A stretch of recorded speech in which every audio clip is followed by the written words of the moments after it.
distress because I've only got one hobby. I work, but I've only got one hobby, and that's comedy, and I'm not good at it. But that's not what's distressing me. What's distressing me is it really looks like I've been doing it wrong. And I'm not trying to joke there. I just got this bloody Irish face that's always looking like it's joking, but I mean it. I'm in distress. Hang on. I'm in distress. I can't do it. I've got a cousin. He says to me sometimes, Damien, because that's my real name. Damien, I can't smile. So what? He says, I can't smile. So what do you mean you can't smile? He says, watch. I said, come on, smile. And he says, I can't. Hang on, I'll try again. No. So I'm in distress too. He's in distress and I'm in distress.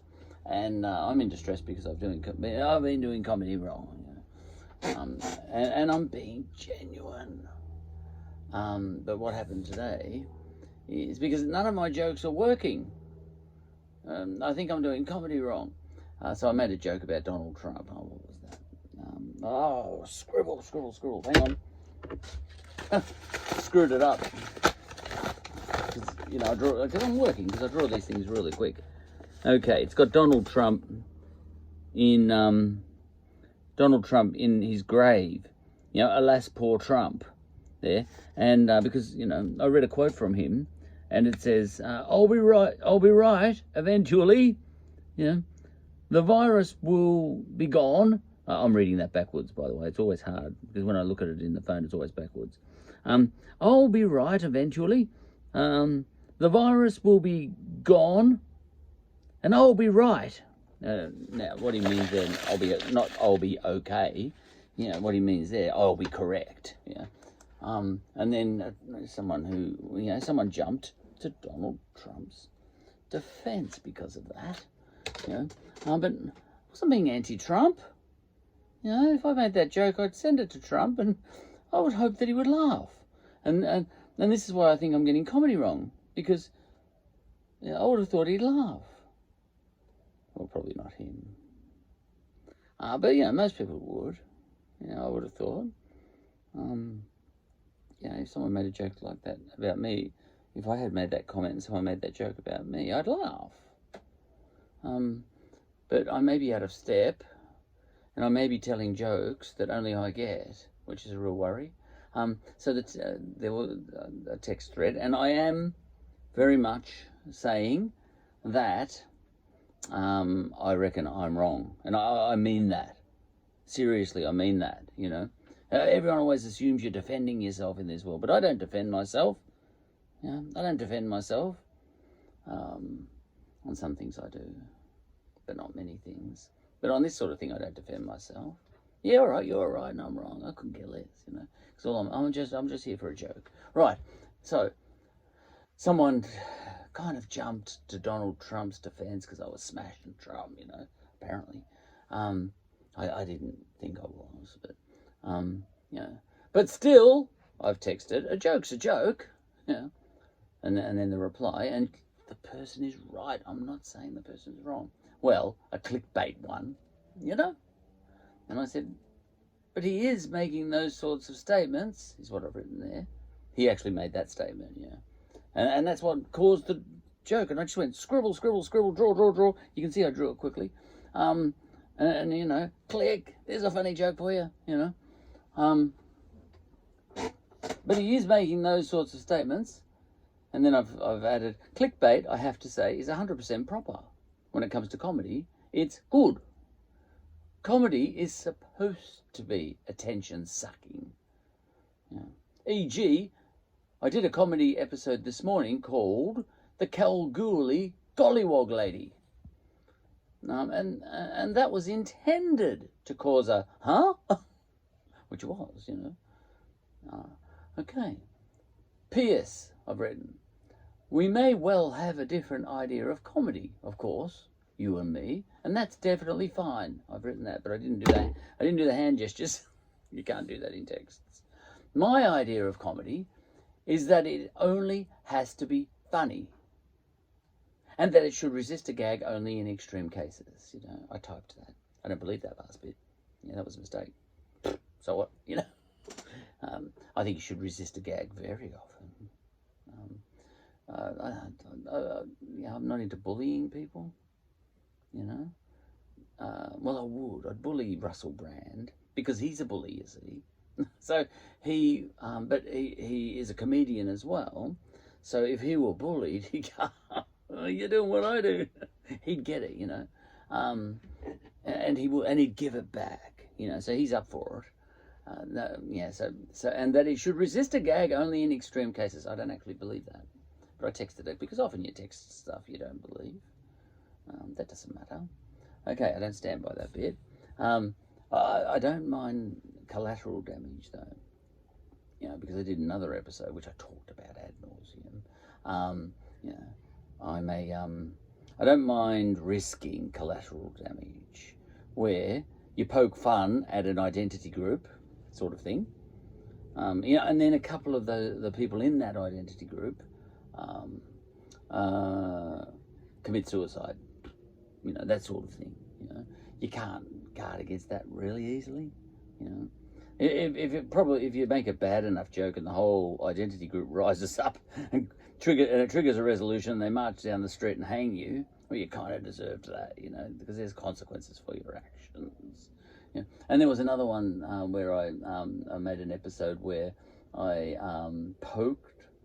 Oh no, I fakely said I belonged to a certain identity group, the Nazis, you know, and someone came back at me and said, well, you're not hurting yourself there because, you know, you're such a smart ass, but people who love you might be damaged by that, you know, you calling yourself a Nazi. And I discussed that one ad nauseum. Now, that could have collateral damage. That could cause collateral damage. Others, people who are associated with me, could be damaged by me being such a smart ass, you know. And to a certain extent, I ended up deciding that I was willing to risk that, you know. And it was put to me that that, you know, in this modern age, for example, in the social media world, I was warned, and correctly warned, that I may well have triggered bullies out there in the world to, for example, get online and bully my children as a result, as a consequence, you know, and tell them that, you know, they're the spawn of Satan and that they should kill themselves, you know, that sort of thing. You know, so I was kind of willing to risk that for some reason, which doesn't sound good, but you'd have to listen to my justification for all of that to know what the hell I'm talking about there. Why would you risk hurting your loved ones, you know? And I talked about that ad nauseum. I'm not going to repeat that here. Right. So collateral damage, you know. Okay. Now, next bit. Oh, what was I talking about? That Trump joke. And a joke like that Trump one was me asking, was it funny? Not whether it was fair. Because it's definitely unfair. And attacks Trump for being something that I don't think he's being. See, that was kind of a lie too, you know, because I don't even know what is, you know, I don't even know what Trump is being. I have no idea what's in his head. You know, but you get the gist of what I'm trying to say. You know, and even if it is unfair, you know, so what? You know, he made a statement which was funny. He's a very funny guy, actually. He's actually hilarious. He'd make a great stand-up comedian, and he's a great communicator and all that sort of thing. He's fantastic in that way. Yeah. Maybe Hitler cracked jokes too. Maybe he was funny. Maybe Genghis Khan was a laugh. You know, I don't know. You can be evil and funny. In fact, all comedians, I think, are a little bit evil. Okay, this is why we listen to, you know, this is why J.K. Rowling, for example, as I talked about ad nauseum, is more interesting to listen to because she's a little bit evil, whereas you wouldn't want to listen to Emma Watson talk, because she's beautiful and wonderful and lovely. Okay, Emma Watson criticised J.K. Rowling for being an evil bitch, But, and on that I agree with Emma Watson. But I'm going to read J.K. Rowling's books. I'm not going to read any book written by Emma Watson because she's nice. Okay. Because it's definitely unfair. And I said, but I didn't draw it, the cartoon, to reinforce my own politics. And this next comment is because, we have some people we know. That's what all the lefties do at the Melbourne Comedy Festival. They use comedy as just another way of pushing what's in their heads into everyone else's heads. When they are not laughing at Trump, they are attacking him. But with me, and this now gets to why I think I'm doing comedy wrong. I've got it wrong, and I'm not trying to joke there. I think I have got it wrong. I don't think my little comedy show here is going to be funny with anybody practically, except for maybe my brothers, who think like me a bit. But with me, and my sisters, but with me, well, put it this way. I'm now a huge supporter of what's his name. That's what I typed. For example, you won me over on him. I actually forgot his name at that instant because you're texting quickly. But with me, well, put it this way. I'm now a huge supporter of what's his name, for example. You won me over on him. I was talking about Russell Brand because I used to hate him because he bullied someone with comedy. It was Baldrick. He bullied Baldrick and upset him greatly. And Baldrick, in that instance, was collateral damage, by the way. That's interesting, isn't it? Because Russell Brand was poking fun at Baldrick's daughter in real life. Not Baldrick. Manuel. Manuel's daughter. Can't remember her name. But he bullied her mercilessly. It was out of line. And I will say that. It was out of line. Russell Brand, what he did there, absolutely unforgivable. And if Manuel had committed suicide as a result of that, it would have been Russell Brand's fault. Think about that one, Charlie. See, that's where I'm wrong. See, I have the power to argue against myself, but I shall continue on. And I'm still not going to delete any of the previous inflammatory episodes I've made. Okay. Right. Because I didn't have a go at Manuel's daughter, did I? I can't remember his name suddenly. It was Russell Brand, But it will come to me. Anyway, I'm on his team. Aha! Russell Brand. That's the name. I know him well now. But at the same time, I would be more than pleased to make a cartoon of him that pokes fun at him mercilessly.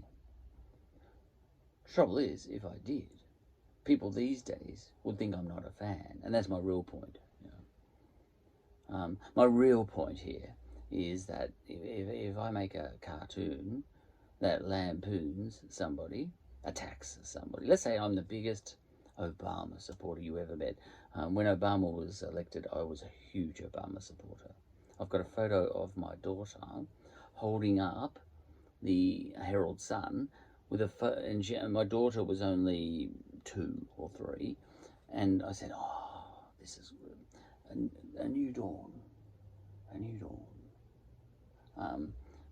I've got a poster up there, a new dawn. Don't worry. And I said, this is a historical moment. It ended up not that historical. He just ended up one more POTUS in a long line of POTUSes. But we didn't know that at the time. And I said, oh, wow, this is huge. And my wife thought so too. And both of us got my daughter and hold up this newspaper. And there was a picture of Obama on the front page, huge. And she's smiling, my little daughter. She's turned out to be a big Churchill fan, by the way. And she's grown up now, 15. But at the time, she was holding Obama, you know. She's not a Democrat, I don't think. She's not a Republican either. She's a liberal voter. That's what she's going to be for sure. My daughter will definitely be a liberal voter. She's a bloody conservative, that one. Yeah. Anyway, so what happened was I put a photo of, I held it, and we took a photo of it with Obama. Huge Obama supporters. We were, my wife and I, and we were swept away in the moment. We've gone downhill since then. But the point is, on that day, if Obama had said something that was funny, I would have made a cartoon about him, bullying him mercilessly. Now, if I had, this is the point I'm making here, not that other thing where, someone calls my kids a spawn of Satan and tells them to, orders them to slaughter themselves, and then, it's not that, no, not that, you gotta do it that way, it's not that. This is my real point, is that, by doing it, if I poke fun at Donald Trump, I could be a fan, I may love Donald Trump, and yet I still bullied him. He doesn't care. I'm not. And this is the point I'm making. Whereas I think these days, if you poke fun at someone, especially on social media, and I think social media is to blame for this, that if you have a crack at someone, Australia is dead, I think, because if you have a crack at someone on social media, look at this guy, Donald Trump, he's an idiot. Everyone on social media thinks you're anti-Trump, when, quite likely, you're just a comedian. Now, I don't know how to get around that. I don't, I'm misunderstood. I'm misunderstood. You've got to be misunderstood. In fact, you should work hard at being misunderstood. That was a eulogy. In a eulogy for Robert Palmer. The first line of that eulogy, I read it a long time ago, was this: he worked hard at being misunderstood.